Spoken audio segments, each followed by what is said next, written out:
Alors, bonjour à tous, heureux de vous retrouver en ce début de semaine, 26 octobre 2020, 10h29, heure du Québec. J'espère que vous allez bien. Imaginez-vous, ça nous vient de Express.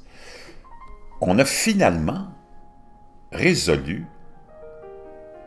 la vraie apparence de Cléopâtre, apparemment. On va aller voir ça ensemble. Le mystère égyptien résolu alors que la vraie apparence de Cléopâtre est démasquée.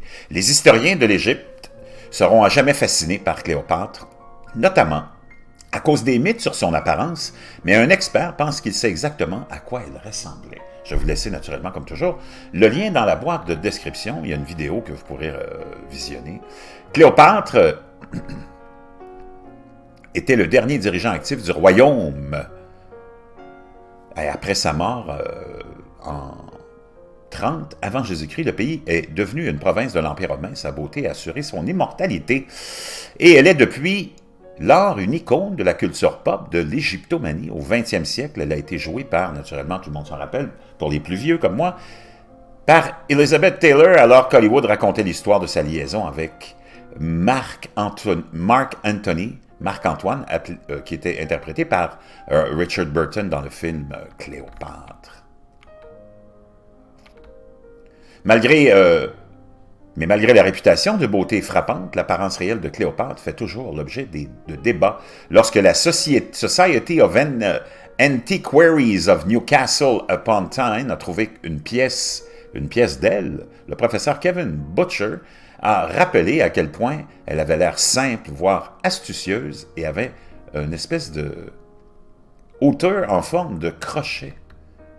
Il a poursuivi pourtant, malgré toute la fanfare, il n'y avait rien de particulièrement inhabituel dans la pièce de Newcastle. Hein?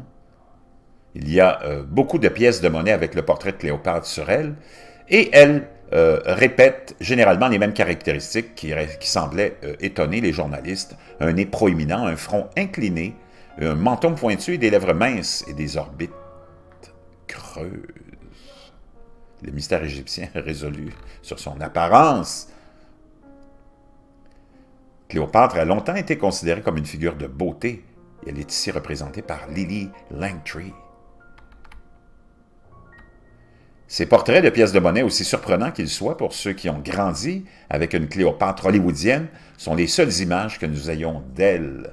Le professeur Butcher explique que son article pour BBC History Extra, que la représentation de Cléopâtre dans les pièces de monnaie a souvent été rejetée car les gens espèrent un visage qui correspond mieux à nos attentes.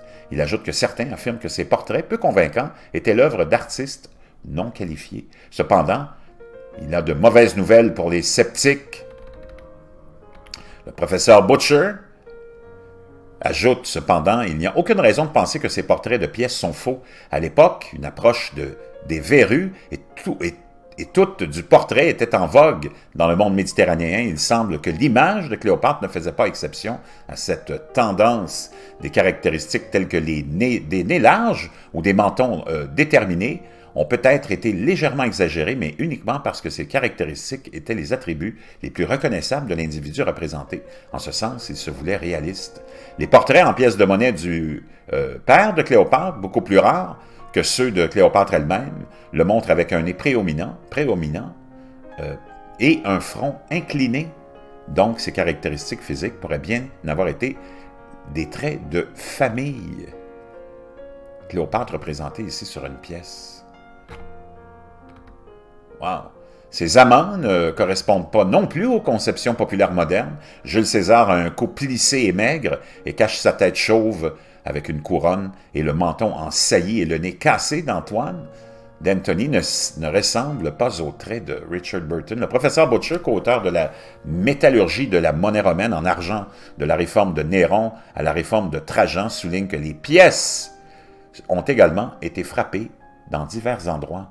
Antoine a conquis un certain nombre de villes et de territoires de l'Est au nom de Cléopâtre et des pièces de monnaie ont été émises dans tous ces endroits. La plupart des pièces de monnaie ont été produites lorsque Cléopâtre avait la fin de la trentaine et elle est souvent associée à Antoine, dont le portrait apparaît de l'autre côté. Le professeur Butcher conclut que l'image de Cléopâtre dans les pièces de monnaie est très probablement exacte et que sa représentation aujourd'hui comme une figure d'une beauté unique n'est qu'un produit d'une romantisation historique. Il écrit « La réaction négative moderne au visage de Cléopâtre nous en dit plus sur notre amour des histoires que sur la plus célèbre des reines égyptiennes. Pour nous, la réalité de ces portraits à pièces se heurte au mythe bien plus grand de Cléopâtre, un mythe si grand qu'il a pratiquement consumé la personne derrière. Cependant, il ne blâme pas Hollywood pour cette idée fausse. Il ajoute « À peine Cléopâtre est morte que les légendes ont commencé à s'accumuler.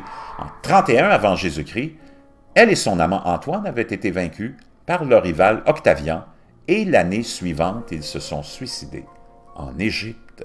Octavian avait triomphé, mais il était le vainqueur d'une guerre civile vicieuse qui avait opposé Roman contre Roman. Cléopâtre était un bouc émissaire commode. Octavian a prétendu avoir mené la guerre contre la reine étrangère, pas contre Antoine. De cette manière, Antoine pouvait être dépeint comme un Romain vertueux qui avait trahi sa patrie par les machinations d'une mauvaise tentatrice. Cléopâtre a été représentée ou présentée comme une femme fatale, irrésistible et exotique, et les écrivains romains ont repris le thème.